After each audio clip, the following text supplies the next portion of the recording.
Mike P is asking, is it possible to start wholesale from home? Because there's a lot of people who, they might watch your videos and they might be thinking to themselves like, well, lucky for them, they've got a huge warehouse the size of Marshall's. I have a little 600 square foot apartment. I've only got $5,000 or $10,000 in the bank, maybe. I've got just enough to kind of get this going and have a little room and wiggle room. Like I don't have, enough money for a warehouse or space. Is it possible? Like, what are your thoughts on that? Here's the thing. I actually envy you for this person for not having a warehouse. Like having a warehouse, it brings a lot of problems. It's a liability. Right. Like, I mean, first off, it's expensive. There's a lot of expenses that go into it.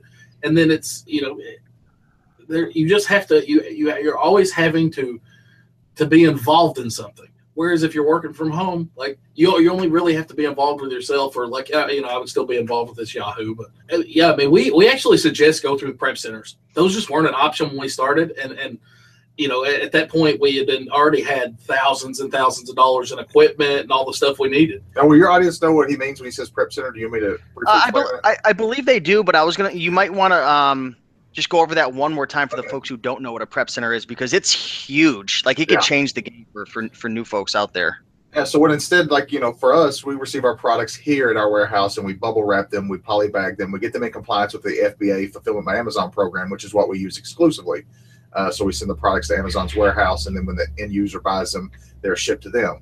So we do all what we call prepping here.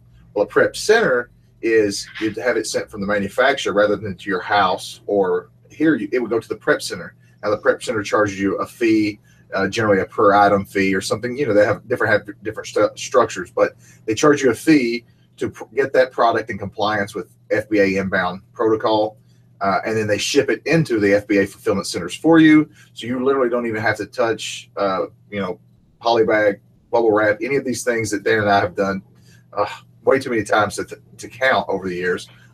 You would never even have to do that. And that's what the point Dan was making when he says he envies this, because these opportunities didn't exist. If you wanted to scale in hours, that meant getting a warehouse, getting employees, you getting, this set up. So it is a bit enviable. I'm not going to lie. Yeah, it's probably nice to keep the overhead down and the liability as well. I mean, with the employees, I'm sure at the end of the day, I mean, when you go to sleep, you're providing, an income for these folks. And I'm sure they become like family to you when you work with an employee long enough. It's not even an employee, it's like a teammate. And there's probably a lot of pressure, and I'm sure you guys are even thinking about it, like, down the road. But anyways, that's a whole nother story. I appreciate the insight. Here, we got a question from Trevor Stevens, and I'll throw this at you, Dan the Man. Could you create relationships with manufacturers through email instead of phone calls? I'm way better with my wording when I type. This is going to blow your mind. All of our initial contact is done through email. And here's the logic behind that. You will convert higher on the phone.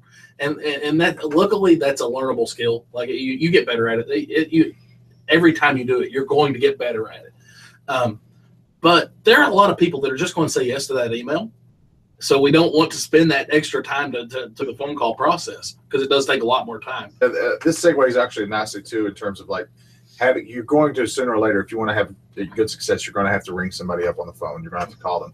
So that is also one of the reasons that we suggest you start in a niche or category that you're passionate about or have some knowledge about, because there's already going to be, no matter how good you think you are, there's just natural nerves. It's just human nature. Experience isn't something you get until just after you need it. So you have to put in the time. Sometimes it's just making those phone calls. So if you have some common ground, something you can speak their language, talk, about, not necessarily even their product, just similar products, you've been in that space, it'll make it much easier to flow more comfortably. And it's just something you'll learn. And as Dan says, it is a learnable skill, and that just helps eliminate some of the learning curve. Like, to give you an example, Eric started out, he was our manicure expert. He dealt with all the lotions and manicure stuff. What's starting the hair?